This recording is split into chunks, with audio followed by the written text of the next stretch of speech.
देखना शुरू कर चुके हैं ज्ञान कोश और इस समय हम लोग मौजूद हैं समाजवादी पार्टी की पूर्व लोकसभा प्रत्याशी पूर्वी वर्मा जी के साथ। इनसे हम बात करेंगे इस समय के चुनावी मुद्दों पर और कैसा रहा यूपी में 5 साल का शासन। तो पूर्वी जी आपका बहुत बहुत स्वागत है हमारे चैनल पर। शुक्रिया वसीम जी, बहुत बहुत शुक्रिया आपका।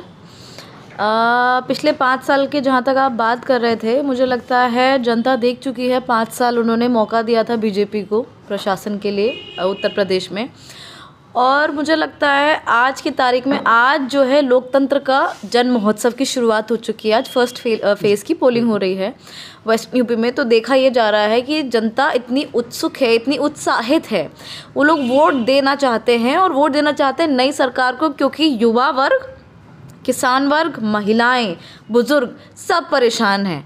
भारतीय जनता पार्टी से परेशान है क्योंकि उन्होंने एक भी मुद्दा अपना, जो एक भी दावा था, एक भी वादा था, पूरा नहीं किया है। और आज की तारीख में लोगों को बहुत बड़ी निराशा हाथ लगी है, उनको केंद्र में भी और अपने प्रदेश में भी इलेक्ट करके। तो मुझे लगता है ये बहुत बड़ा एक जनता की तरफ से मैसेज आएगा कि आने वाले जो अभी चुनाव है हमारे यहाँ पे चौथे फेज़ में होगा, तो जनता इन लोगों का सुपड़ा साफ करेगी इस बार। मेरा दूसरा सवाल ये है कि यूपी में हर पार्टी महिलाओं की सुरक्षा की बात कर रही है। आप खुद एक महिला हैं, तो क्या सच में यूपी में महिलाएं सुरक्षित हैं? इस समय बिल्कुल नहीं। आप खुद देख चुके हो, अभी थोड़े दिन पहले बुलंदशहर में एक फिर से कांड हुआ है जो अभी रेपिटेटिव है पुराने वाले की तरह, जिसमें बच्ची का साथ रेप हुआ और उसको मार डाला गया और प्रशासन ने बिना घर वालों को बताया उसका अंतिम कार्य कर दिया। तो आप देखिए कि कहाँ बच्चियाँ सेफ़ हैं। आप खुद जानते हो कि अगर आपकी बहन है या आपके कोई घर में बच्ची है या महिलाएं भी हैं, शाम होते ही आपको लगता है कि आप उन्हें अपने घर से आज की तारीख में बाहर अकेले जाने दे सकते हैं? तो मुझे लगता है कहीं ना कहीं ये बहुत बड़ा क्वेश्चन बन गया महिलाओं की सेफ्टी पे।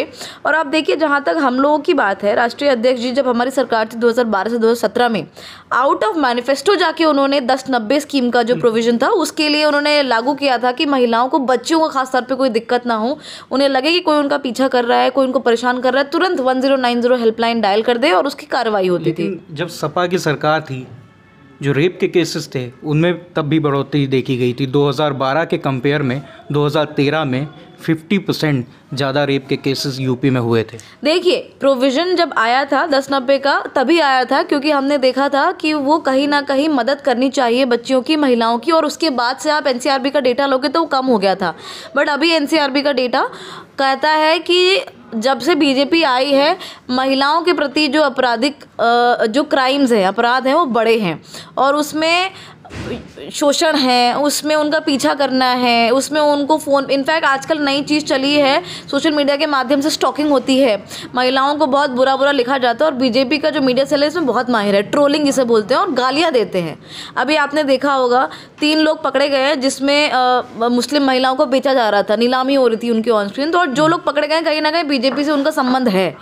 जिस लड़की का नाम आता है वो हमारे यहाँ जेएनयू में, उसने आके जब बीच में हुआ था कि कई एबीवीपी के छात्र जेएनयू में घुस आए थे और हमारी जो उस टाइम की प्रेसिडेंट थी उसको मारा गया था। मैं खुद जेएनयू से हूँ तो मैं जानती हूँ, उसका नाम आ रहा है उसमें। तो आप देखिए कैसे ये लोग बोल सकते हैं कि इन लोगों ने काम किया है। मैं देख रही थी इंटरव्यू में, चाहे योगी जी हों, चाहे मोदी जी हों, चाहे उनके कोई नेता हों, कहते हैं हमने बच्चियों के लिए सुरक्षित यूपी बना दिया है। इनको शर्म नहीं आती बोलते हुए इतना बड़ा झूठ? महिलाएं, बच्चियां खुद जानती हैं कि अगर वो सुरक्षित महसूस करती होती तो क्या आज वो अपने घर से बाहर नहीं निकलती? शाम होते ही सारी बच्चियां अपने घर में चली जाती हैं। हमारे ज़िले में पिछले साल 3 या 4 ऐसे केसेस हुए थे जिसमें बच्चियों की ना तो मतलब नॉट जस्ट रेप, उनको अपनी जान से हाथ धोना पड़ा है। एक जब हम लोग ग्राउंड की कवरेज पे थे तो 2017 की बात ही है, जब चुनाव नज़दीक थे तो कुछ ग्रामीण क्षेत्र के लोगों से हमने बात करी तो पूछा कि अखिलेश यादव ने यूपी में बहुत विकास करा, लेकिन उसमें से कुछ का कहना यह था उन्होंने लखनऊ में विकास किया लेकिन हमारे गांव को आने वाली सड़क आज भी कच्ची है। तो उस टाइम भी जनता की ये नाराज़गी थी कि शहरी क्षेत्र में तो विकास हुआ है पर गांव में विकास नहीं हुआ है।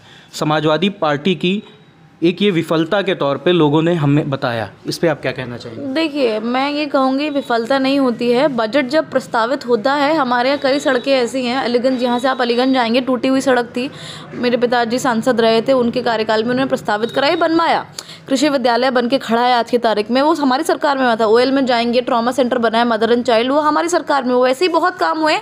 बट जैसे ही सरकार बदल दी गई, क्योंकि ये बड़े कार्य होते हैं और इनको 4 से 5 साल का टाइम लग जाता है, तो जैसे ही ये सरकार आती है, ये फंडिंग रोक देती है। तो कई ऐसे सड़कों के प्रस्ताव गए हुए थे, इस सरकार ने रोक दिया, क्योंकि बजट प्रदेश की सरकार को पास करना होता है केंद्र सरकार के साथ।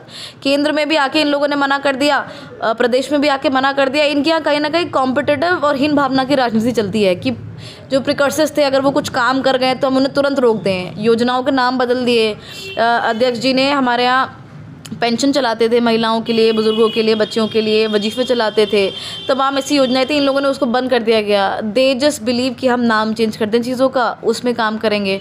तो जो आपका प्रश्न है समाजवादी पार्टी की विफलताओं के तौर पर देखते हैं, तो मुझे लगता है विफलता पार्टी की नहीं है, कहीं ना कहीं इसमें शासन और प्रशासन मिल के हम लोगों को काम को रोक देता है, ताकि वो आगे ना हो, ताकि समाजवादियों का बोलबाला ना हो। आप अगर यहीं के हैं, जैसे कि आपने बताया, तो आपने ये भी आप जानते होंगे, आप इससे वाकिफ़ रखते होंगे कि जब ये कॉलेज बना था, एग्रीकल्चर यूनिवर्सिटी, हम लोगों के द्वारा बनवाई गई, समाजवादियों द्वारा फीता काट रहे हैं भारतीय जनता पार्टी के लोग। ऑयल वाला ट्रॉमा सेंटर भी ऐसे ही हो रहा था। इनफैक्ट यहाँ तक कि ऑयल का ट्रॉमा सेंटर जच्चा बच्चा के लिए बना है, मैटरनल एंड चाइल्ड हेल्थ। जब वो नहीं फंक्शनल हो पाया, तो सांसद जी ने, पिताजी ने मेरे, श्री रवि प्रकाश वर्मा जी ने योगी जी को चिट्ठी लिखी कि कोरोना का टाइम है, आप इसको इमरजेंसी केयर में तब्दील कर दीजिए, यहाँ पे कम से कम अपने ज़िले के जो पेशेंट्स हैं, क्योंकि जिला अस्पताल ओवर बर्डनड हो रहा है, तो यहाँ पे लाया जाए उनको, और उनको यहाँ पे मुहैया कराई जाए सर्विसेज। ऑक्सीजन की हो गई, ऑक्सीजन प्लांट लगवा देते हैं, ऑक्सीजन की हो गई, या फिर एक जिसे बोलते हैं क्वारंटीनिंग सेंटर ही बना दो। चिट्ठी लिखी गई थी बाकायदा, नो रिस्पॉन्स। तो ये विफलताएं हमारी पार्टी की नहीं है। जनता को मैं इससे अवगत भी कराना चाहती हूँ आपके चैनल के माध्यम से कि ये जानबूझ के भारतीय जनता पार्टी द्वारा रोकी गई जाती हैं स्कीमें, इस वजह से ये ज़मीन पे नहीं आ पाती। कोरोना के टाइम पे समाजवादी पार्टी के अध्यक्ष अखिलेश यादव जी के ऊपर भी उन्होंने एक विवादित बयान दिया। उनसे वैक्सीनेशन के लिए बोला गया तो उन्होंने कहा मैं वैक्सीनेशन नहीं करवाऊँगा।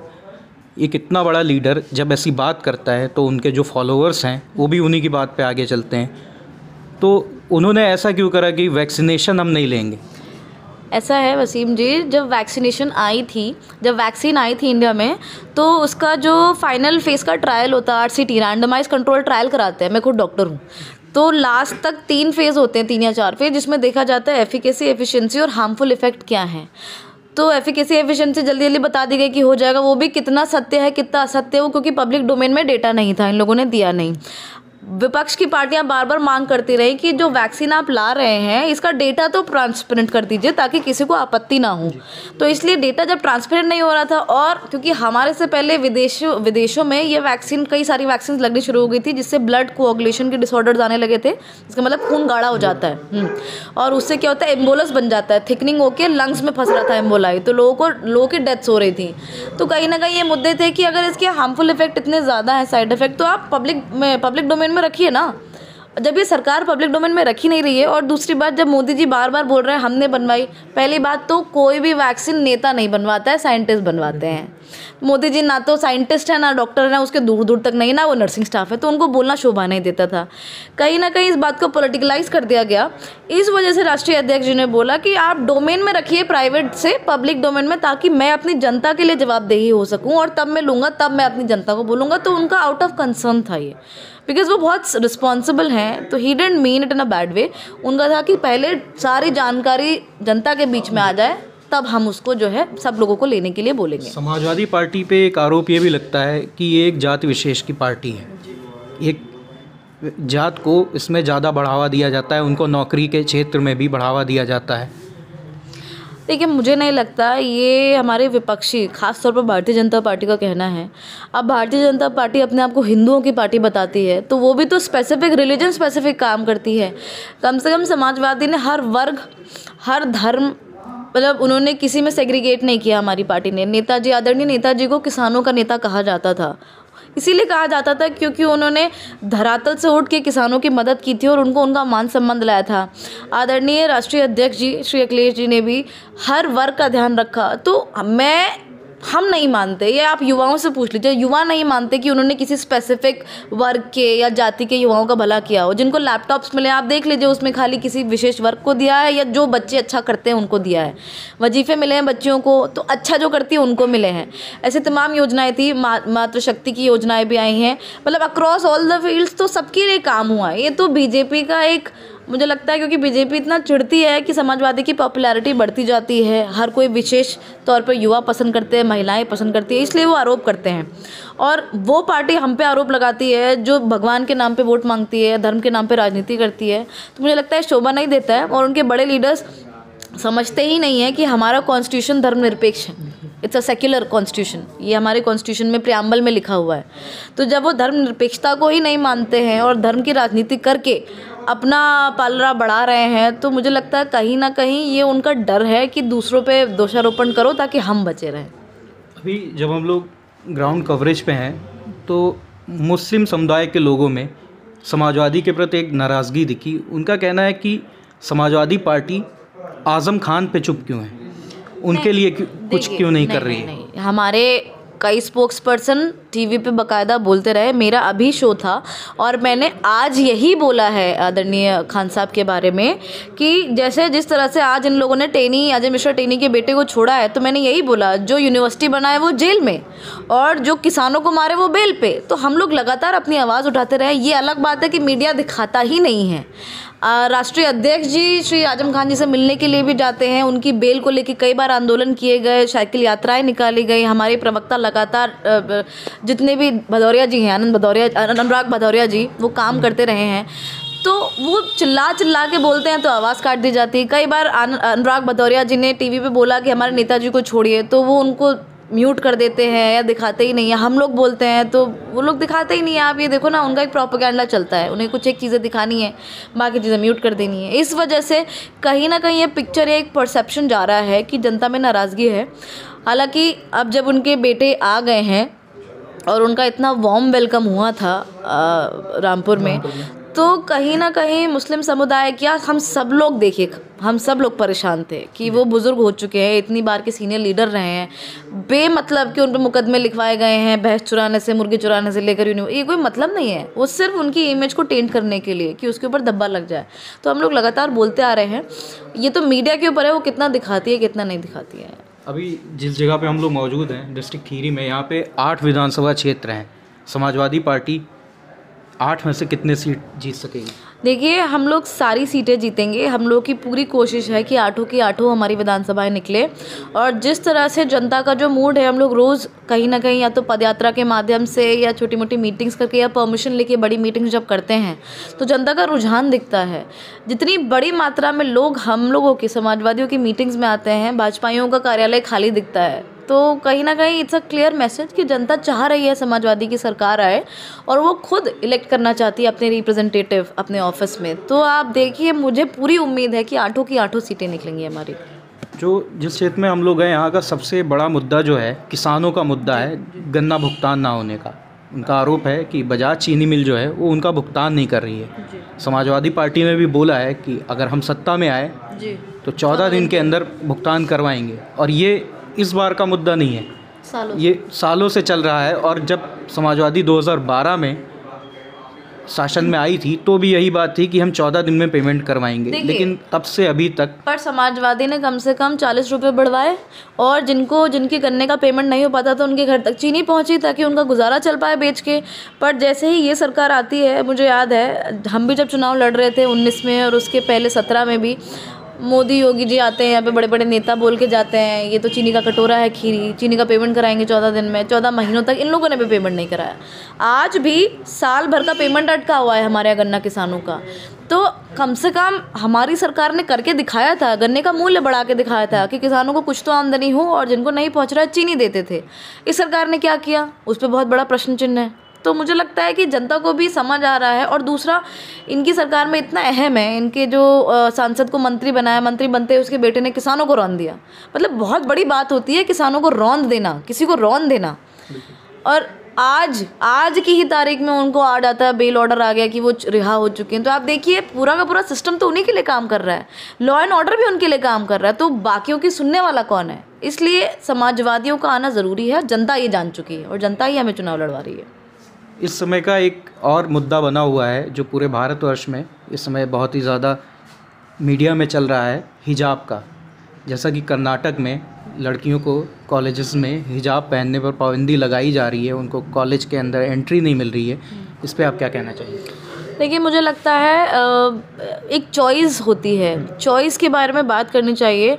और देखिए ये जानबूझ के इस मुद्दे को, पहली बात तो मैं ये कहूँगी, उछाला जा रहा है बिकॉज यूपी इलेक्शंस हैं। साउथ में यूपी क्रिएट किया जा रहा है क्योंकि यहाँ पे हमेशा पोलराइजेशन की राजनीति रही है, ध्रुवीकरण की। अब सबसे पहली बात तो ये, जो कुछ लोग बोल रहे हैं, कुछ एंकर्स कह रहे हैं कि लड़की ने इंस्टिगेट क्यों किया, कई नेता बोल रहे हैं। तो आप देखिए एक बच्ची अगर पहन के जाती भी है अपनी चॉइस ऑफ कपड़ा, हिजाब मान लीजिए उसने पहना है, तो अगर आपत्ति होनी चाहिए तो उसके साथ में उनकी जो पार्टिकाएँ हैं, सहपाठी लड़कियाँ, लड़कियों का कॉलेज था, महिलाओं बच्चियों को होनी चाहिए। किसी बच्ची ने कुछ नहीं बोला, 100 लड़के उसके पीछे लग गए भगवादारी वो साफा पहन के। तो कितना इंटिमिडेटिंग होगा किसी बच्चे के लिए। अगर मैं भी उसकी जगह होती, मुझे पता नहीं मैं क्या करती। तो आप ये सोचो, पहली बात तो ये कि बाय फोर्स इंटिमिडेट करते हैं ये माइनॉरिटीज़ को। दूसरी बात कि अगर प्रशासन को, स्कूल के एडमिनिस्ट्रेशन को आपत्ति थी या कुछ था, और ये पहली बात 1.5 महीने से चला आ रहा है मुद्दा है, जिसमें बच्चियों ने मन बनाया था कि हमें हिजाब पहनना है और स्कूल प्रशासन से उनकी बात हो रही थी। तो इसको आइडियली स्कूल के बीच में और बच्चों के बीच में रहना चाहिए था। इसको देश का मुद्दा क्यों बनाया जा रहा है, पॉलिटिकलाइज क्यों किया जा रहा है? मुझे लगता है ये प्रो चॉइस है कि एक एजेंसी होती है मेरी, मुझे पहनने दिया जाना चाहिए। और अगर कहीं ना कहीं स्कूल ने कोई रूल्स रेगुलेशंस बनाए हैं तो बैठ के बात की जानी चाहिए। आज ये मुद्दा जो है हाई कोर्ट, सुप्रीम कोर्ट में जा चुका है, तो वो निर्णय देंगे, पर कहीं ना कहीं इसको पॉलिटिसाइज किया जा रहा है। देखिए कपड़े पहनने का चॉइस होता है, मैं कुछ पहनूं, और बात अगर यूनिफॉर्म की होती है तो ये प्री सेट होता है कि आप क्या पहन सकते हैं क्या नहीं पहन सकते, पर उसमें अगर वेरिएशन करना है तो परमिशन ले सकते हैं और एडमिनिस्ट्रेशन उससे बात करता है। तो ये 2 लोगों के बीच का मुद्दा था, उसको चूल दी जा रही है फालतू की, उसको राजनीतिक हवा दी जा रही है।